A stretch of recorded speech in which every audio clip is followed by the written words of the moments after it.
ಬೈರೇಗೌಡರು ಮುಖ್ಯಮಂತ್ರಿ ಜೆ.ಎಚ್. ಪಟೇಲರ ಮಂತ್ರಿಮಂಡಲದಲ್ಲಿ ಸಚಿವರಾಗಿ ಪ್ರಾಮಾಣಿಕ ಅಡ್ಮಿನಿಸ್ಟ್ರೇಷನ್ ಆಗಿ ಬಹಳ ಹೆಸರು ಮಾಡಿದರು. ಅವ್ರ ಮಗ ಕೃಷ್ಣ ಬೈರೇಗೌಡ ಕ್ರೈಸ್ಟ್ ಕಾಲೇಜಲ್ಲಿ ಇವರು ಡಿಗ್ರಿ ಮಾಡಿದ್ದಾರೆ. ನಾವು ಕ್ರೈಸ್ಟ್ ಕಾಲೇಜಲ್ಲಿ ಅಧ್ಯಾಪಕರಾಗಿ 6 ವರ್ಷ ಕೆಲಸ ಮಾಡಿದ್ದೇವೆ. ನಂತರ ಇವರು MA ಇಥಿಯೋಪಿಯಾ ವಿಶ್ವವಿದ್ಯಾಲಯದಲ್ಲಿ ಅಮೇರಿಕಾದಲ್ಲಿ ಹೋಗಿ ಸ್ಟಡಿ ಮಾಡಿ ರಾಯಭಾರಿ ಕಚೇರಿಯಲ್ಲಿ ಕೆಲವು ಕಾಲ ಕೆಲಸ ಮಾಡಿದರು. ಈಗ ಮುಖ್ಯಮಂತ್ರಿ DK ಶಿವಕುಮಾರ್ ಮಂತ್ರಿಮಂಡಲದಲ್ಲಿ ಗ್ರೇಟರ್ ಬೆಂಗಳೂರು ಅಭಿವೃದ್ಧಿ ಸಚಿವರಾಗಿ ಬೆಂಗಳೂರಿನಾದ್ಯಂತ ಕರ್ನಾಟಕದಾದ್ಯಂತ ಗಮನ ಸೆಳೆದಿದ್ದಾರೆ.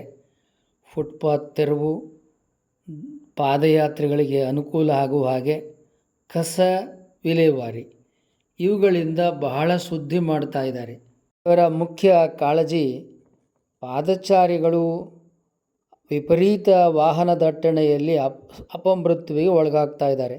ಹಿಂದೆ ರೆವಿನ್ಯೂ ಮಂತ್ರಿಗಳಾಗಿ ಏಕಾತ ಬಿಕಾತ ಅಂತ ಕರ್ನಾಟಕದಾದ್ಯಂತ ಬಹಳ ಸುದ್ದಿಯನ್ನು ಮಾಡಿದರು.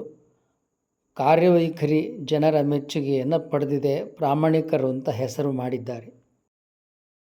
ಆದರೆ ಈಗ ಮನೆ ಮುಂದೆ ನಿಂತಿರ್ತಕ್ಕಂಥ ವಾಹನಗಳಿಗೂ ಕೂಡ ಮನೆ ಓನರ್ಗಳು ಅಥವಾ ಬಾಡಿಗೆಯಲ್ಲಿರ್ತಕ್ಕಂಥವರು ಅದಕ್ಕೆ ಟ್ಯಾಕ್ಸ್ ಸುಂಕ ಕಟ್ಟಬೇಕು ಅಂತ ತೆರಿಗೆ ಹಾಕ್ತಾ ಇದ್ದಾರೆ. ಇದು ಸರಿಯಲ್ಲ. ಇದು ಕೂಡದು ನಿಲ್ಲಿಸಬೇಕು ಮಂತ್ರಿಗಳು.